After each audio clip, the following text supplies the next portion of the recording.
Continuamos hoy, amigo oyente, nuestro recorrido por el libro de Miqueas, y estamos en el capítulo 2, que logramos iniciar en nuestro programa anterior.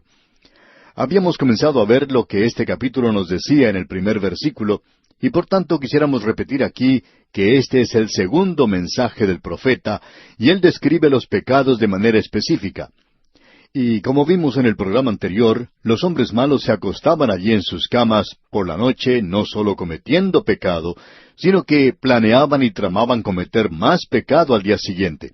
O sea que era día y noche, una ocupación de 24 horas al día haciendo el mal. Y eso es lo que los caracterizaba. Ahora él ha dicho que eran capaces de practicar esto porque tienen en su mano el poder. En otras palabras, Dios no los estaba refrenando. Él podía hacerlo, pero no lo estaba haciendo. Él permitía que ellos hicieran eso. Y Dios, amigo oyente, permite que el mal siga su curso. Ese parece haber sido su método. Y el cuadro que el profeta presenta es que la copa de iniquidad se está llenando. Y por cierto que eso es lo que ocurre en el presente. Y vemos que Él continúa, y que Él ahora comienza a tratar con los pecados específicos que tienen que ver con aquellos que le rodean. Queremos volver a decir algo que creemos es de importancia, y es que si un hombre no anda bien con Dios, no puede andar bien con sus semejantes. Eso no puede ser, y el corazón humano está constituido de tal manera que no puede hacerlo porque hacemos el mal. Somos pecadores por naturaleza. Estamos muertos en delitos y pecados, es decir, muertos para con Dios y las cosas de Dios. En el versículo 2 de este capítulo 2 de Miqueas, el profeta va a ser muy específico y decir: codician las heredades y las roban. Es decir, aquí se presentan dos pecados, la codicia y la violencia. Veamos lo que dice en su totalidad este versículo 2. Codician las heredades y las roban, y casas y las toman. Oprimen al hombre y a su casa, al hombre y a su heredad.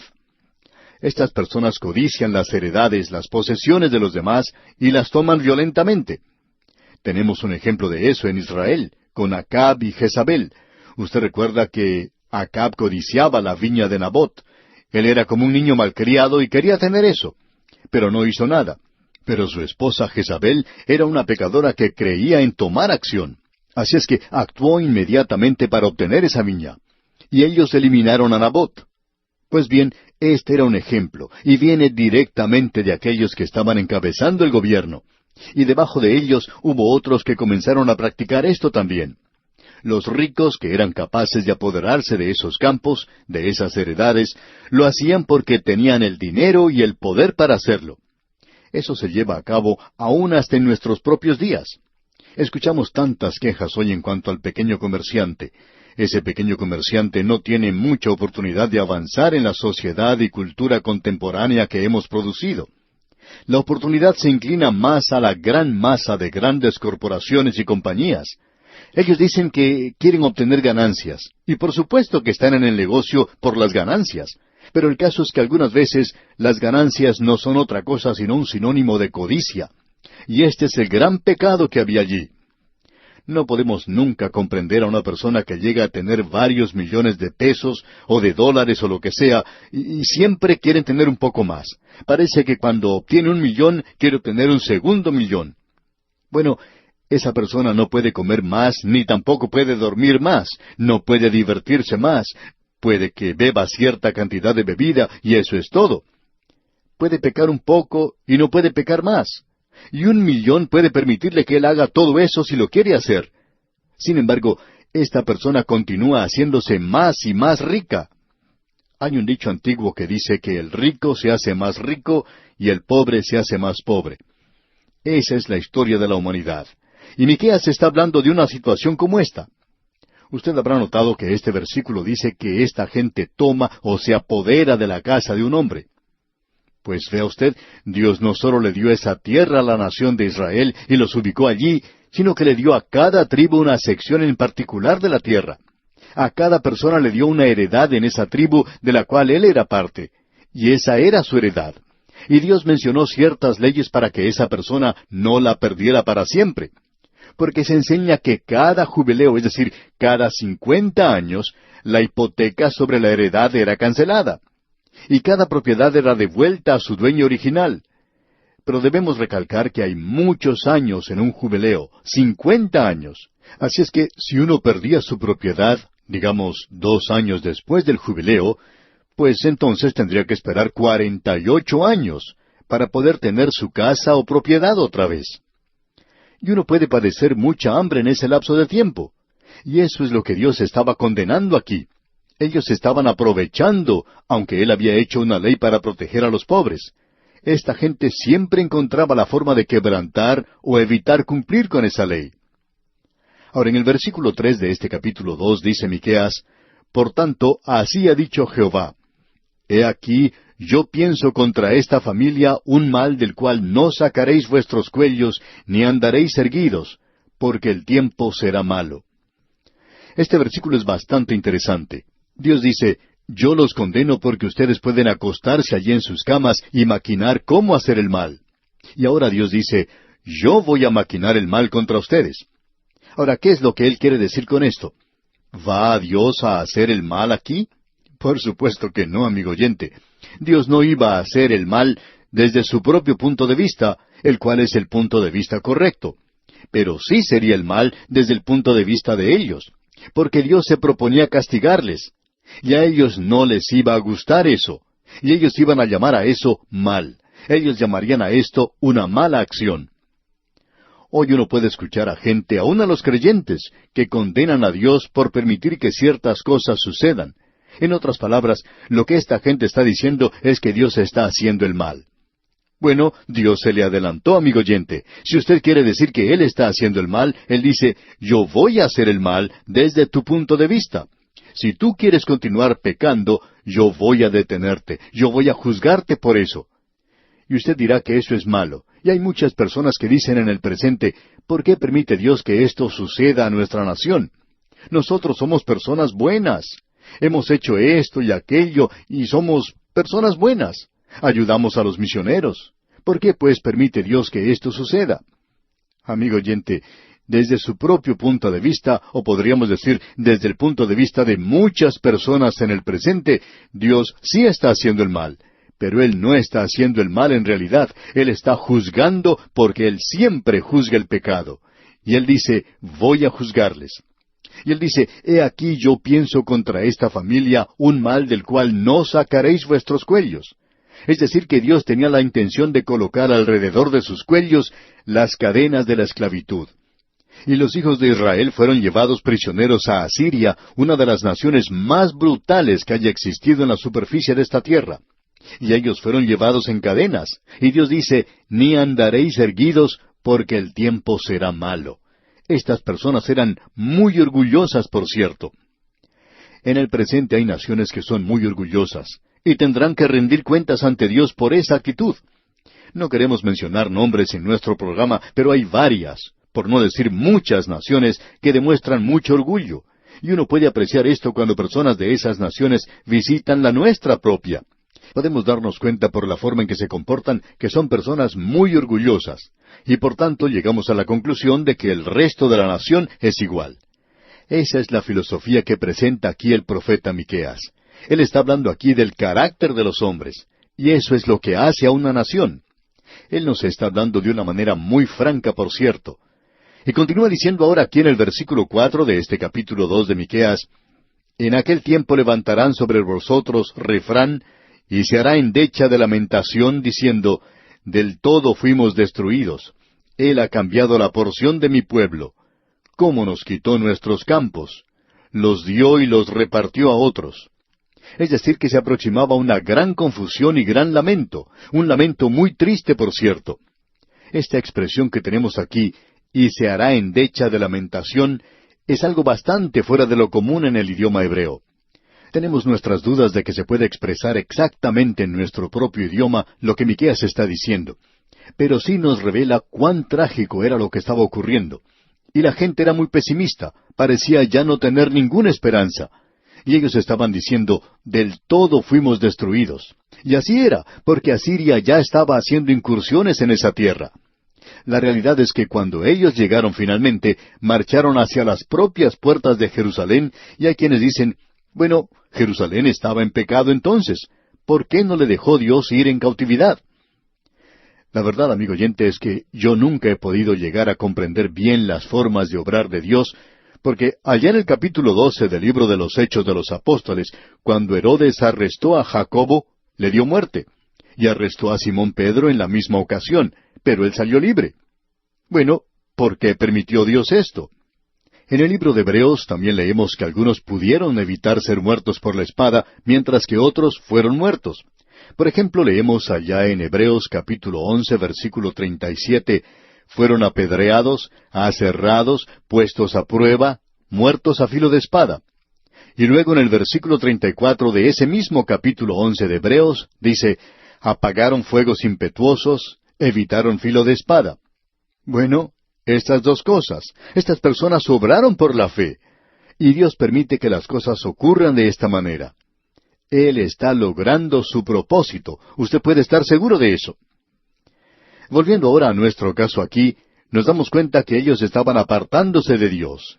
Y al estar apartándose de Dios, entonces estaban siendo destruidos completamente.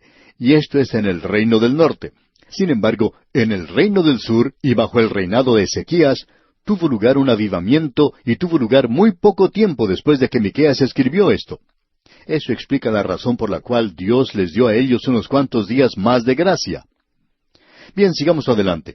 En el versículo 5 de este capítulo 2 de Miqueas leemos, por tanto, no habrá quien a suerte reparta heredades en la congregación de Jehová. Es decir, que no habrá allí más adoración de Dios. Y luego en los versículos 6 y 7 leemos, no profeticéis, dicen a los que profetizan, no les profeticen porque no les alcanzará vergüenza. Tú que te dices, casa de Jacob, ¿se ha acortado el espíritu de Jehová? ¿Son estas sus obras? ¿No hacen mis palabras bien al que camina rectamente? Esto es algo bastante interesante.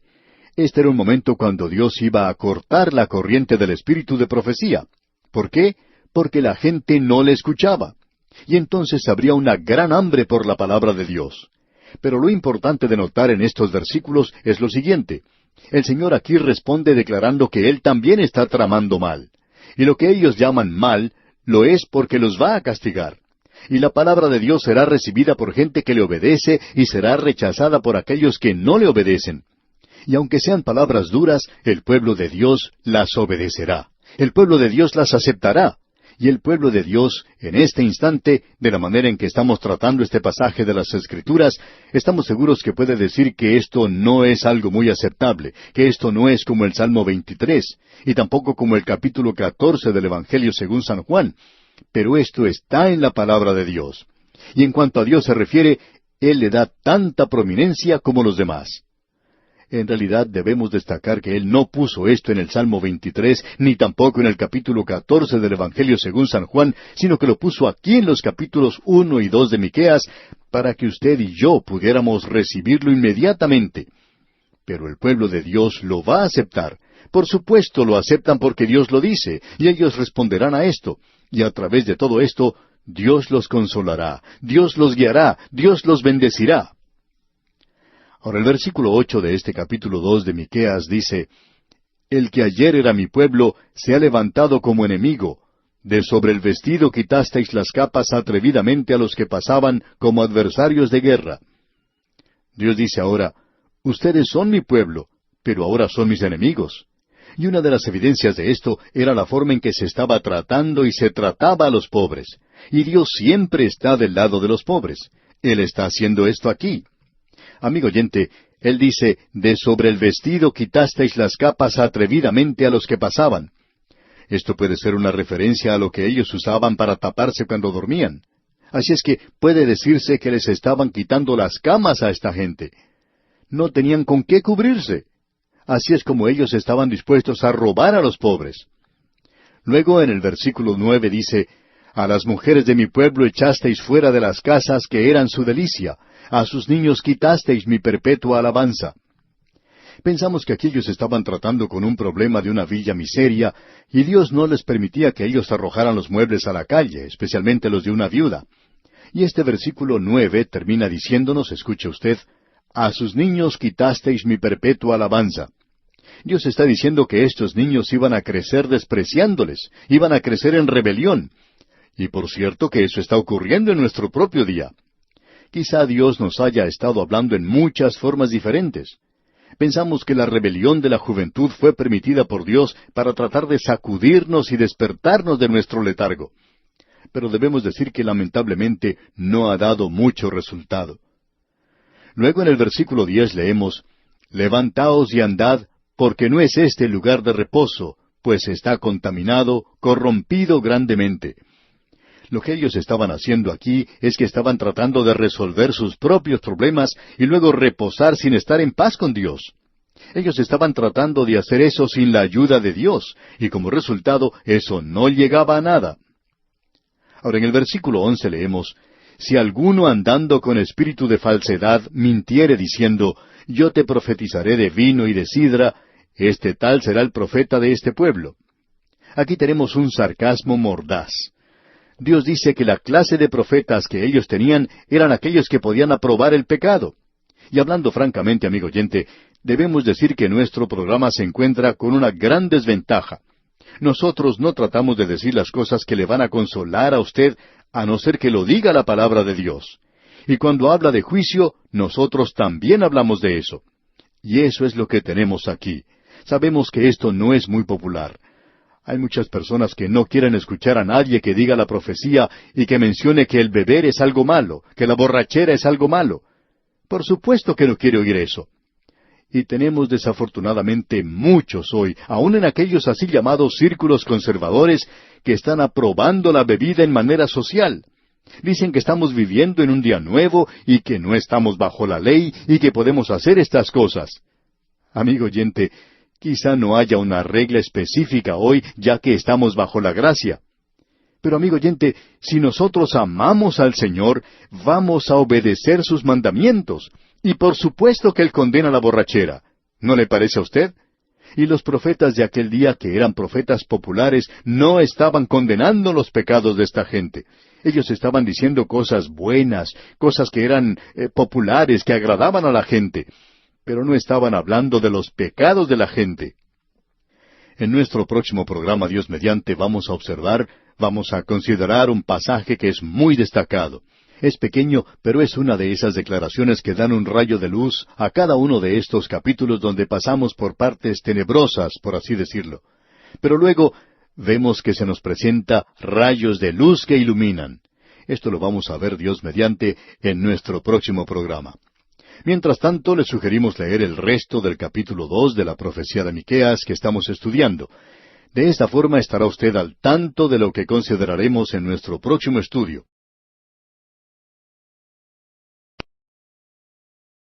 Continuamos hoy, amigo oyente, nuestro viaje por el libro del profeta Miqueas, y llegamos a la última parte del capítulo 2 de este libro. Estos dos capítulos que hemos estado observando tienen una denuncia muy fuerte, especialmente del reino del norte de Israel. Y aunque Jerusalén es también incluida, aquí él está hablando directamente al reino del norte. Ahora, el juicio es severo. En realidad este juicio es bastante duro, y uno no pensaría que al final del capítulo 2 pudiera encontrar una pequeña y hermosa profecía del futuro que brilla como un rayo de sol que aparece a través de las nubes oscuras en un día de tormenta. Escuche usted lo que dice la primera parte del versículo 12 del capítulo 2 de Miqueas. De cierto te juntaré todo, oh Jacob. Ahora note usted que cuando Dios habla de ellos, de pecadores en realidad, Él está utilizando este término, oh Jacob. Esa es una expresión que significa que si Él va a hacer eso, no lo va a hacer porque ellos sean dignos, o porque haya algo digno en su propio carácter, o algo que ellos tenían, sino que sencillamente indica que Dios va a hacerlo por su gracia. Eso es algo que se refiere al futuro. Nunca podría haberse cumplido en la cautividad de Babilonia, y no ha sido cumplido en su reciente regreso a la tierra de Israel. No puede ser así. Aquí leemos, de cierto te juntaré todo, oh Jacob. Y hoy hay más de la nación de Israel en la ciudad de Nueva York que en toda la tierra de Israel. Y también hay muchos esparcidos por otras partes, incluyendo a Rusia. Así es que Dios no les ha reunido aún según esta profecía. Y Él dice en la segunda parte del versículo 12, recogeré ciertamente el resto de Israel. Él está usando aquí dos nombres, Jacob y ahora Israel. Ahora Él está hablando de un remanente. Ese es el remanente. Y Él siempre ha tenido el remanente de la nación y nunca ha tenido otra cosa sino el remanente. Nunca ha habido una ocasión cuando pudiera decirse que ellos se habían vuelto a Dios 100%. Siempre ha sido por amor al remanente que Dios ha demostrado su gracia para con ellos. Y el día que vendrá en el futuro, aun ese período de la gran tribulación, cuando leemos que todo Israel será salvo, ¿de quién estamos hablando? Bueno, estamos hablando de todo Israel que pertenece a esa compañía de los 144,000 que van a pasar a través de eso. El libro de Apocalipsis nos presenta de una manera muy clara que ellos serán sellados, y pensamos que eso significa ser sellados por el Espíritu Santo de Dios. Y ellos van a ser capaces de pasar a través de ese período de la gran tribulación. Pero ellos son solamente un remanente. Después de todo, hay probablemente unos 2 millones de personas que han regresado a esa tierra, y quizá haya unos 12 millones que están fuera de esa tierra. Así es que 144,000 es un remanente. Y eso es todo lo que se lo puede considerar. Ahora Dios dice en este mismo versículo 12, «Lo reuniré como ovejas de Bosra». Bosra era un lugar donde había muchos rebaños de ovejas, y la razón era que el pasto, la gramilla, era muy verde y tierna en ese lugar. Y Dios dice, «Los reuniré como ovejas de Bosra». Es decir, que el Salmo 23 llegará a ser cumplido. «Jehová es mi pastor, nada me faltará. Junto a aguas de reposo me pastoreará». Y de eso es que Él está hablando aquí, digamos de paso. Ahora, Miqueas dice aquí en este versículo 12, que lo leemos completo, «Lo reuniré como ovejas de Bosra, como rebaño en medio de su aprisco. Harán estruendo por la multitud de hombres». Eso es a causa de que habrá una gran cantidad que regresará a esa tierra. Cuando Dios traiga a la nación de vuelta a su tierra, eso no quiere decir que todos ellos van a ser salvos, de ninguna manera. Pero va a ser algo realmente tremendo. Lo que ha sucedido en nuestro propio día ha causado que tantos maestros proféticos se entusiasmen y se regocijen. Ellos están viendo la profecía cumplida, lo que no creemos que está sucediendo en realidad. Pero si esto que hemos visto es causa de regocijo, ¿qué será cuando Dios lleve verdaderamente a esa nación de vuelta a su tierra? Ahora, en el versículo 13, versículo final de este capítulo 2 de Miqueas, leemos, «Subirá el que abre caminos delante de ellos, abrirán camino y pasarán la puerta, y saldrán por ella, y su rey pasará delante de ellos, y a la cabeza de ellos Jehová». Creemos que esto se refiere a la ocasión cuando ellos van a entrar al reino del milenio. Es entonces cuando Jehová está a la cabeza de ellos. Él hará que ellos regresen a esa tierra. Y por supuesto, no creemos que nadie haya ido tan lejos como para decir que Él ya ha regresado. Eso no ha ocurrido, amigo oyente. Y el mundo se enterará cuando Él regrese a esta tierra. Bien, con esto llegamos al capítulo 3 de Miqueas. Y en este capítulo tenemos una división que hemos hecho aquí. La podemos encontrar en las notas que enviamos a nuestros oyentes. Los primeros 4 versículos nos presentan los pecados de los príncipes. El tema de este capítulo es que en este tercer mensaje, Él denuncia a los líderes de la nación por sus pecados. Encontramos que, en primer lugar, es el pecado de los príncipes en los primeros 4 versículos, y ya vamos a ver esto dentro de unos instantes. Pero los versículos 5 al 8 nos muestran los pecados de los profetas, y ellos son los líderes espirituales. Y luego, en los versículos 9 al 12, vemos los pecados de los líderes de Jerusalén, y eso incluye no solo los príncipes y los profetas, sino también los sacerdotes. Y vemos la injusticia de los líderes allí en esa última sección que mencionamos, en los versículos 9 al 12. Vamos a comenzar entonces con el primer grupo que se encuentra en los primeros 4 versículos. Y como hemos dicho al principio, la forma en que uno puede darse cuenta de las principales divisiones de este libro es que él siempre comienza con esta exclamación de «Oíd». Es un llamado a escuchar lo que él tiene que decir. En el capítulo 1, usted recordará, en el versículo 2 leímos «Oíd, pueblos todos». Y ahora aquí en el capítulo 3, versículo 1, podemos ver «Dije, oíd ahora, príncipes de Jacob». Y él ahora está hablando a los líderes de la nación y a los príncipes de la casa de Israel. Él se está dirigiendo en primer lugar a los príncipes, a los líderes políticos, luego a los líderes religiosos, y después los reúne a todos juntos y aún coloca allí mismo, en ese último grupo, a los sacerdotes. Pero él dice en este primer versículo del capítulo 3 de Miqueas, leamos, dije, oíd ahora, príncipes de Jacob y jefes de la casa de Israel. ¿No concierne a vosotros saber lo que es justo? Ahora, ¿qué es lo que quiere decir con esto? Bueno, significa sencillamente que esta gente ha estado en la posición de juzgarse a sí misma. Los príncipes se sentaban a juzgar a toda la nación. Las personas que eran halladas culpables de algún crimen eran llevadas ante un príncipe para ser juzgadas. Ahora esta gente debería saber lo que era la justicia, debería saber lo que era el juicio. Y esto es algo que encontramos otra vez en el capítulo 2, versículo 1 de la epístola a los Romanos. Usted recuerda que el Señor Jesucristo, por medio de Pablo, dijo, por lo cual eres inexcusable, hombre, quienquiera que seas tú que juzgas, pues en lo que juzgas a otro, te condenas a ti mismo, porque tú que juzgas haces lo mismo.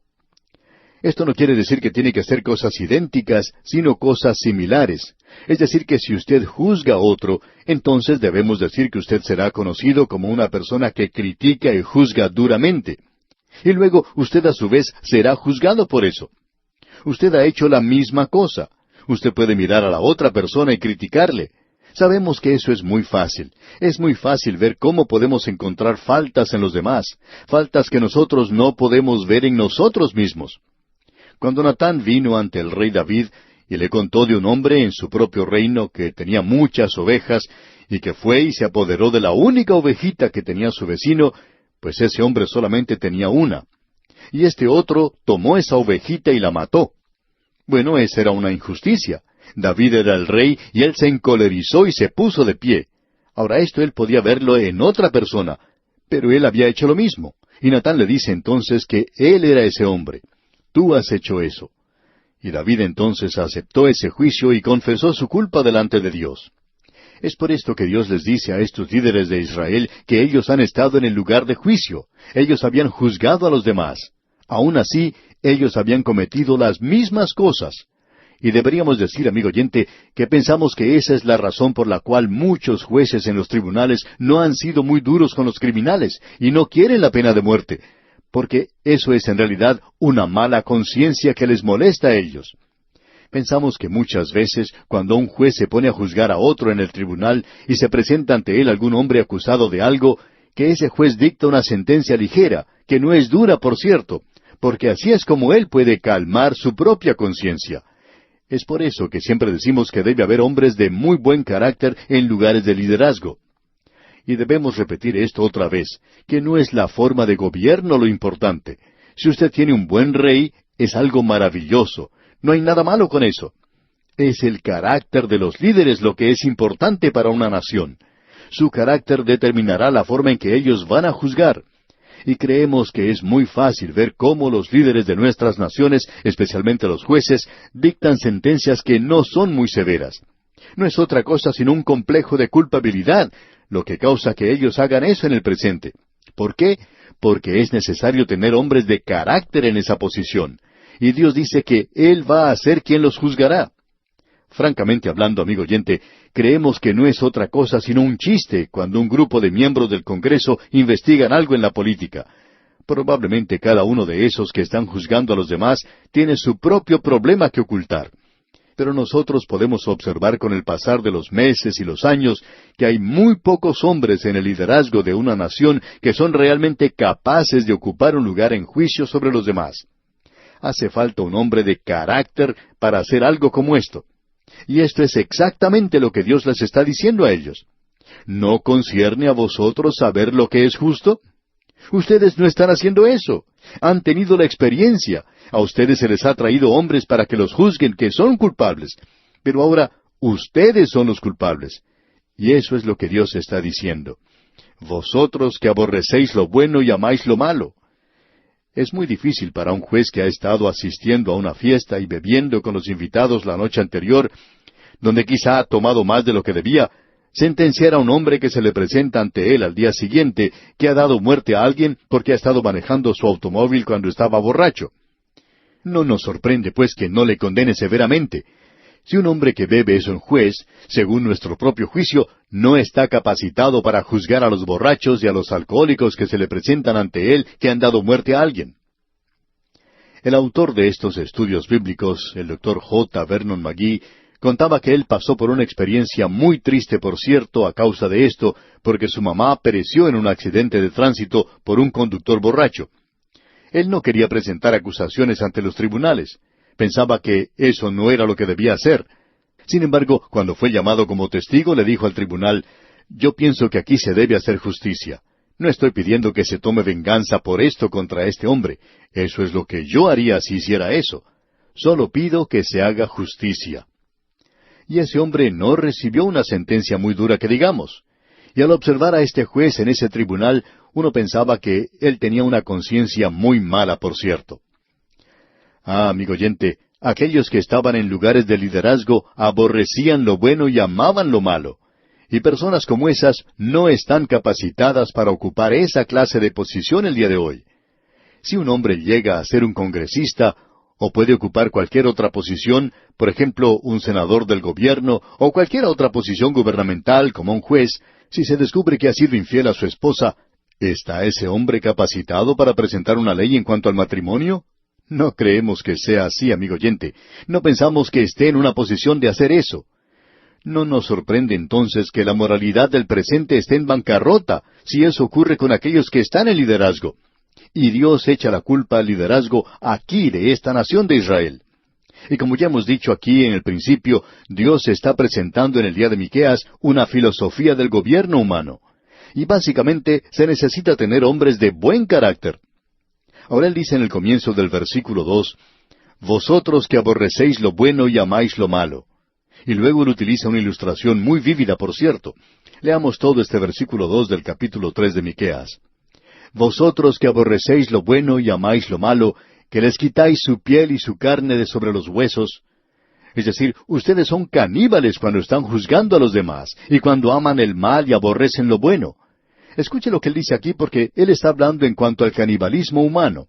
Leamos los versículos 2 y 3 juntos, que dicen, «Vosotros que aborrecéis lo bueno y amáis lo malo, que les quitáis su piel y su carne de sobre los huesos, que coméis asimismo la carne de mi pueblo, y les desolláis su piel de sobre ellos, y les quebrantáis los huesos y los rompéis como para el caldero y como carnes en olla». Es decir, que aquí no entran los sentimientos, ninguno. No hay principios elevados, no hay un carácter que entre en este juicio. Amigo oyente, debemos decir que un hombre impío es el último hombre que nosotros quisiéramos que nos juzgara en alguna cosa. Y hablando francamente, debemos decir que estamos agradecidos que no tenemos que estar ante usted en juicio, aunque usted sea un creyente. Y usted también tiene que estar agradecido de saber que no va a tener que presentarse ante mí en juicio. Pensamos que vamos a tener un mejor resultado, ocurrirá algo mejor para nosotros en la presencia del Señor Jesucristo de lo que pudiera ser si tuviéramos que presentarnos ante la humanidad. Así es que podemos apelar nuestro caso, y esto ya ha sucedido, y yo no estoy hoy ante usted para juicio, y usted no está hoy ante mí para juicio. Y cuán maravilloso es el saber eso, ¿no le parece? Luego dice en el versículo 4, «Entonces clamaréis a Jehová, y no os responderá». Ahora, ¿de quién está hablando? Pues de estos líderes. Y así sucederá mientras ellos estén en una posición alta y mientras no se preocupen por el lado humano, mientras no tengan una verdadera simpatía, un verdadero amor. Y ahora ellos están en dificultades porque un gran poder, mayor que el que ellos tienen, ha caído sobre ellos. El versículo 4 en su totalidad dice, «Entonces clamaréis a Jehová, y no os responderá. Antes esconderá de vosotros su rostro en aquel tiempo, por cuanto hicisteis malvadas obras». Dios está diciendo que Él permitirá que el juicio caiga sobre ellos. Dios dice, «Ustedes van a clamar a mí». ¿No es eso interesante? Nosotros clamamos a Dios cuando pasamos por momentos de dificultades. Siempre nos sorprende, aunque no debiera sorprendernos, pero así sucede, cuando escuchamos de los problemas que se avecinan sobre nosotros y de vez en cuando alguien dice, «Que Dios nos ayude». Por fin Dios llegó a su alma, y uno pensaría que ellos ya le habían quitado de este universo. Él no ha sido mencionado mucho en el día de hoy, a no ser de una manera profana, pero uno encuentra a la gente diciendo, «Que Dios nos ayude». Bueno, no sabemos si Él va a escuchar o no, porque Él ha dicho que aquel que le ignoró, que ha sido impío y que le dio la espalda a Dios y que ha vivido una vida sin Dios, y aún así está juzgando a los demás y desprecia a la gente porque no son capaces, no recibirán respuesta. No interesa si han recibido título universitario, porque esto no significa nada. Y quizá esto haga de él un juez mucho peor, o la peor clase de persona para ocupar una posición elevada porque fuera inteligente, pero aún así él ama lo malo. De modo que, amigo oyente, necesitamos hombres y mujeres que tengan un buen corazón, que tengan algo más que simplemente inteligencia en cuanto a la ley. Lo que necesitamos hoy, según nuestra opinión, son hombres y mujeres que conozcan a Dios, porque de otra manera, cuando vengan las dificultades, Dios no ha prometido escucharles. Él le dijo a su propio pueblo que cuando ellos clamaran a Él, entonces Él no les respondería, que Él iba a esconder de ellos su rostro porque ellos habían hecho obras malvadas. Dios es quien dice eso. Él dice que va a esconder su rostro. Amigo oyente, parecería que Él no estuviera haciendo mucho en cuanto a la situación mundial en el presente. Estamos en un período cuando Dios se muestra silencioso, pero su gracia es aún abundante, y Él es rico en misericordia, rico en gracia para aquellos que se inclinen ante Él y acepten a su Hijo como su Salvador personal. Quiera Dios que usted lo haga hoy mismo. Y aquí nos detenemos por hoy.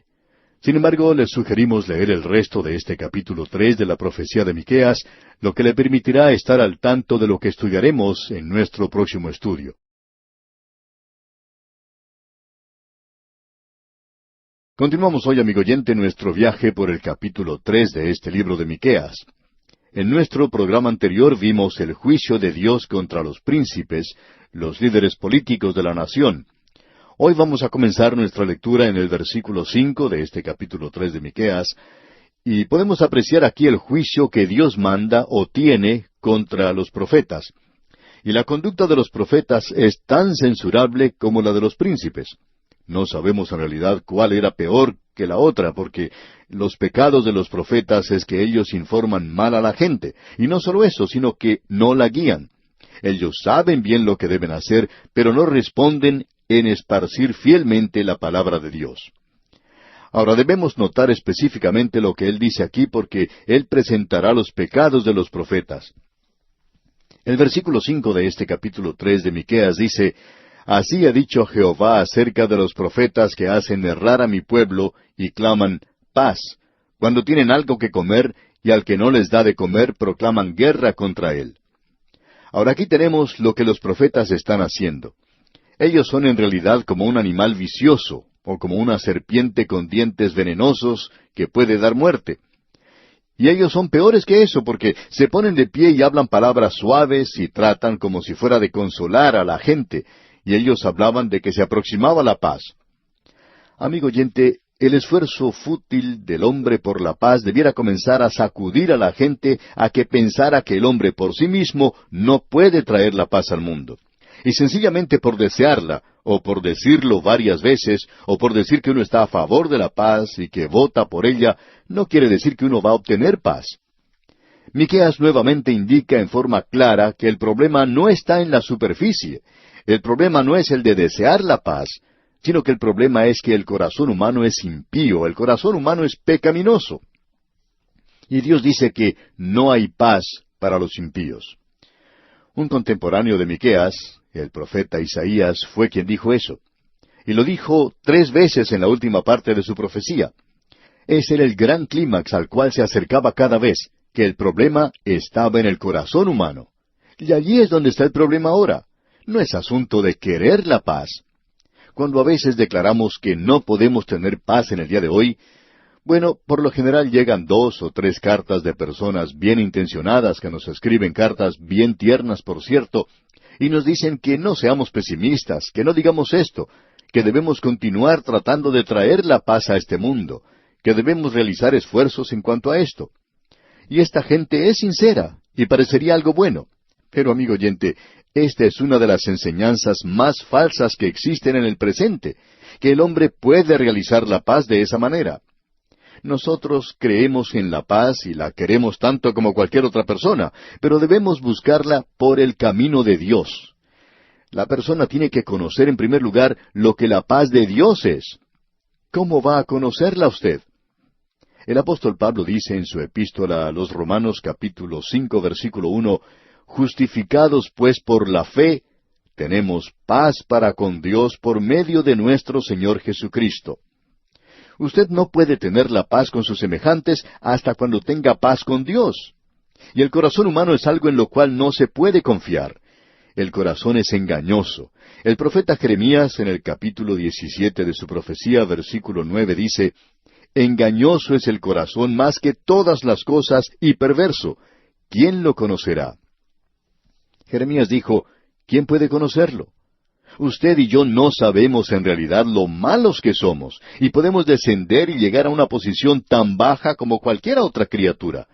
Y muy a menudo hablamos de que descendemos de animales. Bueno, la palabra de que no descendemos de los animales es que el hombre puede ir mucho más bajo que un animal. Los animales no pueden obrar con la bajeza con que puede obrar la humanidad. Los animales no se emborrachan. Los animales no abandonan a sus propios hijos. Ellos siguen ciertas reglas y normas. Pero la humanidad puede ir mucho más bajo que el mundo animal. Bueno, eso es lo que los profetas estaban haciendo. Estaban profetizando paz cuando en realidad en el norte Asiria estaba preparándose para atacarlos. Y en el día de hoy se está realizando esfuerzos en diferentes partes del mundo para reunir a la gente para que se sienten alrededor de una mesa y razonen y traten de no ir a la guerra. Y a pesar de todo esto, y por lo menos en los últimos 6,000 años, de los que se tiene informe de la historia, el hombre aún va a la guerra, aún lucha contra sus semejantes. Una nación contra otra nación, una tribu contra otra tribu, una familia contra otra familia, una persona contra otra persona. Ahora, ¿por qué hacen eso? No deberíamos hacerlo. Nadie se beneficia con eso. Pero lo hacemos porque estamos separados de Dios y estamos en rebelión contra Él. Pero no queremos enfrentar esto que es el verdadero problema. Queremos arreglar las cosas y lo queremos hacer con palabras. Queremos decir que vamos a tener paz. Bueno, amigo oyente, debemos decir que hemos estado diciendo esto por mucho tiempo ya. Y estos son profetas falsos. Eso es lo que Dios los llama, falsos profetas. Y porque ellos están haciendo esta clase de cosas, Dios va a pronunciar contra ellos calamidades que van a suceder después. Ahora el versículo 6 comienza diciendo, por tanto, de la profecía se os hará noche. Y la noche o las tinieblas, como ya hemos visto en los profetas, siempre habla de juicio. Y esto habla de juicio en dos formas diferentes. De la intervención directa de Dios en el castigo del que ha ofendido, y del silencio de Dios en no dar una clase de revelación al hombre. Así es que Miqueas dice aquí, por tanto, de la profecía se os hará noche y oscuridad del adivinar. Es decir que Dios no les va a revelar una verdad nueva. El versículo 6 entonces en su totalidad dice, por tanto, de la profecía se os hará noche y oscuridad del adivinar, y sobre los profetas se pondrá el sol, y el día se entenebrecerá sobre ellos. En otras palabras, el juicio que viene sobre ellos se llama tinieblas, y el sol se pondrá. Y lo que Miqueas está diciendo aquí es que no habrá ninguna luz de parte de la palabra de Dios. La luz que ellos tenían antes de parte de Dios, ya no la tendrán más en cuanto a la profecía. Usted recordará que el apóstol Pablo en su primera carta a los Corintios capítulo 13, versículo 8, hizo referencia a esto. Él dijo, el amor nunca deja de ser, pero las profecías se acabarán. Bueno, cesarán de dos formas diferentes. Serán cumplidas y cuando han sido cumplidas, entonces han cesado. Es decir, que ya no miran más hacia el futuro. O sea que ya no son más profecías. Ahora ya son historia. Pero cesarán también en otra forma, y es que Dios ya no les revela nada nuevo a ellos. Debemos decir que existe una brecha bastante grande entre el Antiguo y el Nuevo Testamento de aproximadamente unos 400 años. El sol se ha puesto. Y Malaquías, el último profeta, profetizó que el sol se levantaría otra vez cuando expresa en el capítulo 4, versículo 2, mas a vosotros los que teméis mi nombre, nacerá el sol de justicia, y en sus alas traerá salvación. Pero ellos estaban entrando en la noche en esa ocasión, porque no habría ningún propósito que saliera el sol si la noche no hubiera venido. No tendría ningún sentido. Y así entonces ellos entraron en una larga noche. Ese es el cuadro que se nos presenta aquí. En nuestra época contemporánea tenemos un ejemplo que podemos citar. Los Estados Unidos de Norteamérica es un gran país que ha alcanzado una posición elevada entre las naciones del mundo. A través de los años, Dios ha bendecido a ese país en gran manera. Por la visión que han tenido y el esfuerzo que los creyentes de ese país han hecho al enviar misioneros a todas partes del mundo, nuestros países pudieron recibir la palabra de Dios. Porque uno de esos misioneros vino a mi país, yo pude recibir el mensaje del Evangelio y llegué a conocer a Cristo como mi Salvador personal. Y yo doy gracias a Dios por eso. Lamentablemente, ese fervor y amor por Dios y su palabra no es igual en el día de hoy en ese país. El país ha entrado en una posición única como nación, y creemos que su situación es muy semejante a la posición a la que había entrado esta gente a la cual está hablando Miqueas aquí. En los albores de esa nación, sus fundadores tenían una reverencia por la palabra de Dios y tenían cierto conocimiento de ella, porque en realidad la razón por la cual fueron fundadas las universidades de Harvard y Yale, dos de las universidades que están entre las más sobresalientes del país, fue con el propósito de educar a ministros del Evangelio para que la gente de ese país no estuviera en las tinieblas de la ignorancia en cuanto a la palabra de Dios. Sin embargo, en el día de hoy, esa luz ya se ha extinguido, y esos grandes centros educativos que debían ser grandes luces para el país, han apagado a Dios hace ya mucho tiempo, y la noche se ha cernido sobre ellos hoy. Los peores disturbios estudiantiles han ocurrido en esas universidades, y se han convertido en centros de tinieblas. Fue allí donde se originó la adoración de Satanás en nuestro día, y es allí donde se está propagando y donde el ocultismo avanza con rapidez. Amigo oyente, permítanos decir que, lamentablemente, esta gran nación ha entrado en un período cuando el sol de la revelación se ha ocultado. Ahora, lo que queremos decir por revelación es iluminación de la palabra de Dios. Y esos mismos centros que hoy deberían estar dando la luz de la palabra de Dios, no lo están haciendo más. En realidad, están rechazando esa luz y dándole la espalda, y al mismo tiempo están volviéndose hacia el ocultismo. Amigo oyente, si hemos aprendido algo de otras grandes naciones de la historia, como Roma, Grecia y otras, aprendamos también de nuestra historia contemporánea y tengamos cuidado, porque de eso es exactamente de lo que Miqueas está hablando aquí. Luego en los versículos 6 y 7 de este capítulo 3 dice Miqueas: Por tanto, de la profecía se os hará noche y oscuridad del adivinar, y sobre los profetas se pondrá el sol, y el día se entenebrecerá sobre ellos, y serán avergonzados los profetas, y se confundirán los adivinos, y ellos todos cerrarán sus labios, porque no hay respuesta de Dios. En otras palabras, ellos estarán en tales tinieblas que aquellos que son falsos profetas, Dios los hará quedar mal, porque sus profecías no van a cumplirse. Usted recordará que eso fue lo que descubrió Acab, aunque él lo descubrió demasiado tarde. Todos esos profetas que estaban ante él le decían que saliera y luchara en la guerra.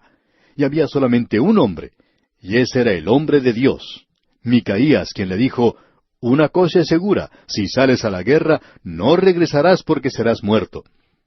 Y fue un error que Acab no le escuchara porque él no regresó. Él murió tal como lo había dicho el profeta de Dios. Y nosotros debemos decir la verdad hoy. Amigo oyente, no vale la pena tratar de ocultar lo que ocurre en el presente, aun con esa idea moderna de ser miembro de la iglesia. Esto es algo casi repugnante. Uno escucha de un hombre que ha sido un líder muy bien mirado por los demás y que hasta cita la Biblia de vez en cuando, y luego uno descubre qué clase de pecador es en realidad. Y esto sucede tantas veces en el presente. Usted recordará que hace algún tiempo, cuando estudiábamos la epístola a los Hebreos, vimos allí en el capítulo 12 que el Señor al que ama disciplina y azota a todo el que recibe por hijo. Ahora, ¿por qué hace eso? Porque Él no quiere que usted sea un hijo ilegítimo. Es por eso que le disciplina, para que usted pueda saber, y el mundo también pueda saber, que usted es su hijo. Guillermo el Conquistador firmaba su nombre Guillermo el Bastardo, porque él era un hijo ilegítimo. Y pensamos que en el día de hoy hay muchos miembros de iglesias que podrían firmar sus nombres de la misma manera. Yo soy un diácono en la iglesia. Ah, soy un maestro en la escuela dominical. Soy un líder en la iglesia. Soy un predicador. Pero debieran escribir debajo de su nombre lo mismo que escribía Guillermo el Conquistador cuando firmaba: Yo no soy en realidad un hijo legítimo de Dios. No he nacido de nuevo. No conozco en realidad a Jesucristo como mi Salvador personal. No le amo. No busco servirle. No estoy interesado en su obra para nada. Así debieran escribir algunos que son solamente miembros de las iglesias. Estos profetas falsos se encontraban en esta posición. Dios iba a ridiculizarlos. Y la luz de la profecía se iba a apagar. Ellos estaban hablando estas palabras suaves y dulces. ¿Por qué? Porque eran palabras para consolar a la gente que quería escuchar palabras buenas. Y los profetas decían aquello que la gente quería oír y le decían lo maravillosas que eran las cosas. La gente decía, usted es un gran predicador porque dice cosas tan lindas, palabras tan floridas, todo va a salir bien. Y ellos estaban viviendo en lujo. Pero amigo oyente, la moralidad era algo horrible, algo terrible. Usted debe notar que Miqueas se separa a sí mismo de ese grupo. En el versículo 8 dice, Mas yo estoy lleno de poder del Espíritu de Jehová, y de juicio y de fuerza, para denunciar a Jacob su rebelión y a Israel su pecado. Él está diciendo que hace falta tener valor para decir lo que él está diciendo, pero lo va a decir porque él cree que el Espíritu de Dios está con él. Miqueas podía decir, yo sé que el Espíritu de Dios me está guiando a decir las cosas que estoy diciendo. Y amigo oyente, es maravilloso poder estar en esa posición. Notemos ahora al entrar a la última división aquí en los versículos 9 al 12, que aquí tenemos los pecados de los líderes de Jerusalén. Y esto se dirige específicamente a Jerusalén. Antes se dirigía a Israel en el norte, pero ahora se dirige directamente a Jerusalén, y aquí Miqueas junta a todos los profetas, a los príncipes y aún los sacerdotes. Y el juicio es sobre todos ellos. Notemos pues lo que dice el versículo 9. Oíd ahora esto, jefes de la casa de Jacob y capitanes de la casa de Israel, que abomináis el juicio y pervertís todo el derecho. Él está diciendo, escúchenme, que tengo algo que decirles. Y en el versículo 10 continúa, que edificáis a Sión con sangre y a Jerusalén con injusticia. Ahora, ¿cómo hicieron eso? Bueno, escuche lo que dice el versículo siguiente, el versículo 11. Sus jefes juzgan por cohecho, y sus sacerdotes enseñan por precio, y sus profetas adivinan por dinero. Y se apoyan en Jehová, diciendo, ¿no está Jehová entre nosotros? No vendrá mal sobre nosotros. ¿Qué es lo que ellos tenían en común? Avaricia, la codicia. Y eso, amigo oyente, es la peor clase de idolatría que existía, aún en aquellos días de ídolos. En el día de hoy no tenemos ídolos, por lo menos esperamos que no los tenga. Hay muchas personas que se hacen supersticiosas hoy y tienen artefactos por todas partes y siguen el horóscopo y cosas por el estilo. Pero no nos hemos vuelto a la idolatría que existía en aquel día. Pero Miqueas aquí señala, enfoca su verdadero pecado y es la idolatría. La codicia es idolatría. Dice, sus jefes juzgan por cohecho y sus sacerdotes enseñan por precio y sus profetas adivinan por dinero. Y por tanto, ya que ellos estaban tratando de hacer esto por todo lo que podían obtener para sí mismos y no tomaban en consideración a Dios, tampoco tomaban en cuenta o en consideración a la demás gente, estaban dispuestos a pisotearlos. Entonces, no nos sorprende que el profeta haya dicho que ellos estaban devorándolos como caníbales, que estaban devorando a la gente. ¿Por qué? Por la avaricia y el amor al dinero. Amigo oyente, eso es probablemente la raíz del problema en muchos lugares. Cuando el liderazgo de la nación es malo, no hay forma de gobierno que dé resultado, no importa cuál sea éste. Eso es lo que se nos está diciendo aquí. Ahora, el último versículo de este capítulo 3 de Miqueas dice, Por tanto, a causa de vosotros, Sión será arada como campo, y Jerusalén vendrá a ser montones de ruinas, y el monte de la casa como cumbres de bosque. Usted puede observar a Jerusalén aún en el día de hoy. Pero si usted quiere, puede leer allá en el libro del profeta Jeremías, capítulo 26, versículo 18, y allí puede descubrir que eso iba a suceder. Y aún Jerusalén en el día de hoy muestra las cicatrices del cumplimiento de esta profecía de Miqueas. Este pequeño libro que estamos estudiando es un gran libro, por cierto. Y con esto, amigo oyente, llegamos al final del capítulo 3 de Miqueas.